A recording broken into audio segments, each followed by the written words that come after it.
पड़ोसी के हुकूक कुरान और हदीस की रोशनी में अल्लाह के रसूल सल्लल्लाहु अलैहि वसल्लम ने क्या फरमाया है पड़ोसियों के बारे में। तो चलिए जानते हैं पड़ोसी के बारे में अल्लाह के रसूल का इरशाद। हदीस में आता है कि मोमिन की शान यह है कि उसका पड़ोसी अगर गरीब है तो वह अपना सालन ज्यादा बनाए, चाहे उसके लिए पानी मिलाकर उसे पतला करना क्यों ना पड़ जाए, ताकि पड़ोसी के गरीब बच्चे भी उस नेमत से महरूम ना रहें और उनको उसकी खुशबू सूंघकर अपनी गरीबी का एहसास ना होने दे। आप सल्लल्लाहु वसल्लम ने फरमाया कि वह शख्स मोमिन नहीं हो सकता जिसका पड़ोसी उसके शरारतों से महफूज ना हो।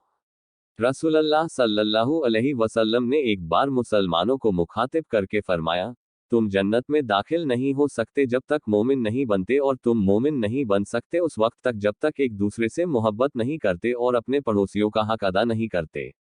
सहाबा रजी अल्लाह ताला अन्हु ने पूछा कि पड़ोसी का हक किया है। आप सल्लल्लाहु अलैहि वसल्लम ने फरमाया, अगर वह तुमसे कुछ मांगे तो उसे दो, अगर वह तुमसे मदद चाहे तो उसकी मदद करो, अगर वह जरूरत के लिए कर्ज मांगे तो उसको कर्ज दो, अगर वह तुम्हारी दावत करे तो उसे कबूल करो, अगर वह बीमार हो जाए तो उसकी बीमार पुरसी करो, अगर उसका इंतकाल हो जाए तो उसके जनाजे के साथ जाओ, और अगर तकलीफ में हो तो उसकी तसल्ली दो। वह अपने हांडी में उसका हक रखो, किसी अच्छी चीज की महक से उसे तकलीफ ना दो। अपनी इमारत को इस तरह ऊंचा ना करो कि उसके घर की धूप हो और रोशनी रुक जाए, अगर वह इजाजत दे दे तो दूसरी बात है। एक शख्स ने आप सल्लल्लाहु अलैहि वसल्लम की बारगाह में आया और एक सवाल पूछा, या रसूल अल्लाह सल्लल्लाहु अलैहि वसल्लम, एक औरत बहुत नमाज में पढ़ती है, रोजा रखती है, सदका करती है, मगर उसकी जात और उसकी जबान से उसके पड़ोसी तकलीफ में है। आप सल्लल्लाहु अलैहि वसल्लम ने फरमाया, वह दोज़ख में है। फिर उसी शख्स ने कहा कि एक औरत नफिल नमाज, रोजे और सदका वगैरह तो कम करती है मगर उसके पड़ोसियों से बहुत खुश है। रसूल अल्लाह सल्लल्लाहु अलैहि वसल्लम ने फरमाया, वह जन्नत में है। पड़ोसी चाहे मुस्लिम हो या गैर मुस्लिम, दोनों आपके लिए इस लिहाज से बराबर है कि आप उसकी जात से उसको तकलीफ ना पहुंचे। रसूल अल्लाह सल्लल्लाहु अलैहि वसल्लम ने इस इंसान को सबसे ज्यादा अच्छा बताया जो अखलाक में सबसे अच्छा हो।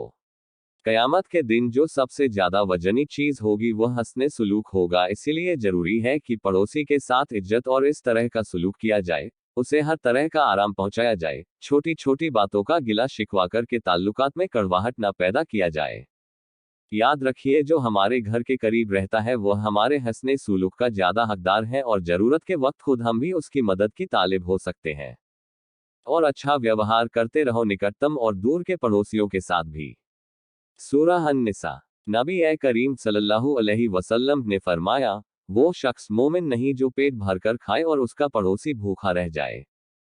शोएब उल ईमान। अल्लाह के रसूल सल्लल्लाहु अलैहि वसल्लम ने फरमाया, जो कोई अल्लाह और आखिरत के दिन पर ईमान रखता है वो अपने पड़ोसी को तकलीफ ना पहुंचाए। बुखारी। अल्लाह के रसूल सल्लल्लाहु अलैहि वसल्लम ने 3 बार अल्लाह की कसम खाते हुए फरमाया कि अल्लाह की कसम, वो शख्स मुसलमान नहीं जिसका पड़ोसी उसकी इजाओं से महफूज नहीं। बुखारी मुस्लिम। रसूल अल्लाह सल्लल्लाहु अलैहि वसल्लम ने फरमाया, वो शख्स जन्नत में नहीं जाएगा जिसका पड़ोसी उसके मक्कार और फसाद, जुल्म और सितम से महफूज न हो।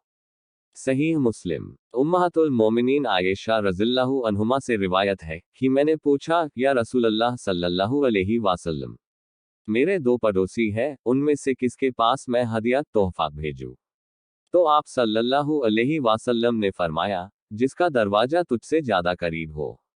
सहीह बुखारी। आज से हम अहद करते हैं कि आपने तमाम पड़ोसियों का हमेशा ख्याल रखेंगे, क्योंकि हस्ने सुलूक ही से दिल जीते जाते हैं और कयामत के दिन हुस्न सुलूक ही सबसे ज्यादा वजनी अमल ठहरेगा।